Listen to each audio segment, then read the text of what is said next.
Il silenzio sulla violenza alle donne va spento e l'impegno dell'assessorato alle pari opportunità del Veneto, che dopo una serie di analisi sulla realtà veneta ora si occupa del problema della sicurezza del dopo denuncia. L'assessore Coppola, assieme all'Osservatorio Nazionale sulla Violenza Domestica, lancia in queste settimane una nuova iniziativa per il monitoraggio e l'accoglienza. È un tavolo importante attivato appunto da noi in collaborazione con le prefetture, con le questure, con i medici del pronto soccorso, con i medici di base e con le forze dell'ordine, proprio per non solo con loro anche valutare qual è l'approccio alla donna che subisce violenza nel momento in cui sporge denuncia o si rivolge al medico o al pronto soccorso, per poter avere a volte anche un consiglio, una risposta, ma poi monitorare con loro tutte quelle situazioni già esistenti nelle nostre città, nei nostri paesi di accoglienza e poterle mettere in rete.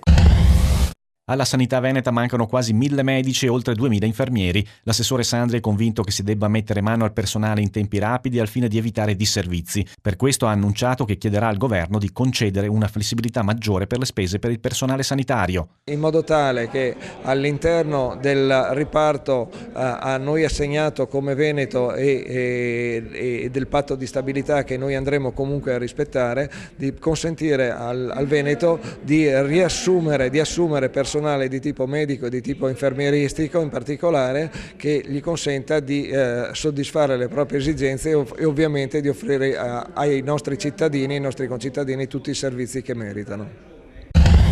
Lo sport come occasione straordinaria per diffondere valori, ideali e passioni. Lo ha affermato l'assessore Giorgetti, ricordando che il Veneto sarà protagonista del finale di stagione dello sci e della corsa campestre del Centro Sportivo Italiano. Sono più di 500 gli slalomisti che fino al 15 marzo sulle nevi di Alleghe si contenderanno il titolo di campione nazionale. Oltre 1.000.000 saranno gli atleti che raggiungeranno il 28 e il 29 marzo la città di Padova per le gare di cross. Il Veneto si conferma grande regione capace di ospitare questi eventi, partnership forte col CSI, ci tengo anche a sottolinearlo perché il Centro Sportivo Italiano è un'organizzazione, promozione sportiva che valorizza essenzialmente l'attività dei giovani, fa giocare i nostri ragazzi e questo è molto molto importante.